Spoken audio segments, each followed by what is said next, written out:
Alors on va passer à la culture dans 64 minutes. Aujourd'hui on commence en musique et du blues qui vient du désert. Écoutez. Je me sais.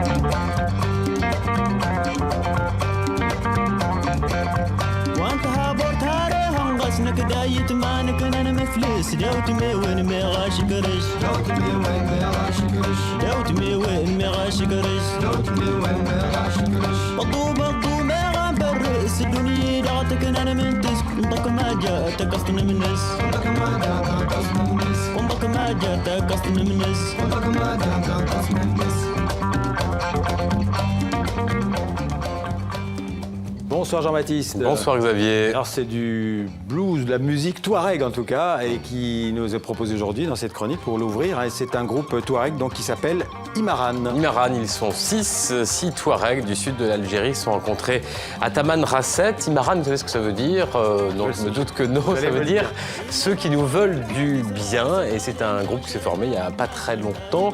Alors comme on dit, c'est de la musique à souffle, vous savez, le blues touareg. Il y a aussi des moments où vous avez entendu là un peu plus, ça bouge un peu plus, c'est presque de la trance. Leur premier disque va sortir dans un mois et si je vous en parle, c'est qu'ils sont à l'affiche aujourd'hui, ce soir, de la dernière soirée des Transmusicales à Rennes. C'est la 37e édition de ce festival breton défricheur de talents qu'a découvert Étienne Dao au tout début, Björk, Ben Harper, en tout cas pour le public français. Festival placé cette année sous très haute sécurité. C'est le premier grand festival de musique en France depuis les attentats du 13 novembre. Et je vous propose une autre découverte. C'était hier soir, c'est paraît-il l'un des succès de la soirée du vendredi soir. Le groupe canadien Drones, le chanteur Christopher Smith vient de Vancouver. C'est un peu mélancolique, un peu sensuel également. Moi, j'aime beaucoup. Voici juste quelques secondes.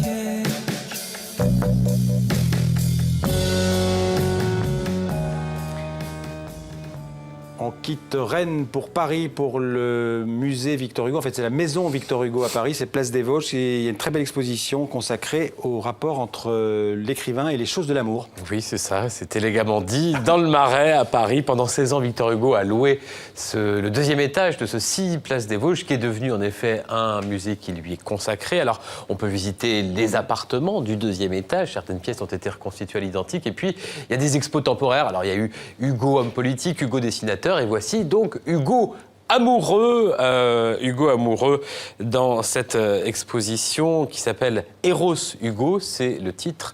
Le sous-titre, c'est entre pudeur et excès, car c'est une facette controversée du grand homme Hugo et l'amour. Explication. C'est un sujet sur lequel il y a beaucoup de légendes, de on-dit, de rumeurs. Voilà, on dit que Victor Hugo a une vie sexuelle une vie amoureuse très riche. Parfois jusqu'à la frénésie. Et c'est sur cette idée-là que repose le principe de cette exposition. Et par ailleurs, dans son œuvre, on dit qu'elle est spécialement chaste, qu'il n'y a pas d'érotisme, encore moins de pornographie. Donc pourquoi l'excès de la vie ne se retrouve pas dans l'œuvre? C'est un peu à cette question qu'on cherche à répondre dans cette exposition. Alors, Victor Hugo chaste, mais que propose exactement cette exposition à tous les amoureux de Victor Hugo? Voilà, la réponse, c'est l'exposition. Je vous propose de la visiter avec d'abord les dessins de Victor Hugo, des portraits de femmes, que ce soit ici des lavis, des peintures, ou même des dessins dans des carnets avec juste un simple trait et toujours cette même fascination de l'écrivain pour le corps de la femme nue. En revanche, il n'y a jamais d'érotisme chez Hugo, plasticien. Et puis il y a d'autres artistes présentés, des artistes de l'époque, eux aussi inspirés par l'amour et les femmes. Voici par exemple Ces amants dans la campagne de Gustave Courbet, des œuvres aussi de Delacroix, d'Ingres, de Corot, avec le thème très en vogue au XIXe siècle, thème oriental des odalisques, ces esclaves vierges, ces femmes des harems. On va voir une odalisque là de Théophile Gautier, figurez-vous, peintre et dessinateur avant d'avoir été écrivain. Et puis également des photos de précurseurs. Alors là, en effet, ça nous paraît assez chaste, mais c'était très audacieux à l'époque. L'expo qui s'achève avec ce Hugo sculpté qu'on va voir dans un instant de Rodin, deux génies face à face. Et puis on voyage dans la vie de Hugo, sa vie mondaine, sa fréquentation des prostituées et parfois les deux à la fois. Il y a des œuvres qui évoquent la participation et le goût de Hugo pour le théâtre et sa fréquentation dans les années 30 et 40 des comédiennes, des courtisanes, parce que c'est un monde de la nuit qu'il a visiblement adoré. Et puis, il y a quelques œuvres qui sont un peu plus explicites que d'autres, quelques lithographies érotiques du 19e, parce que c'est un genre qui a été quand même très très pratiqué au 19e, donc on ne pouvait pas ne pas les mentionner, même si Hugo, au contrario, ne s'inscrit pas dans ce registre-là.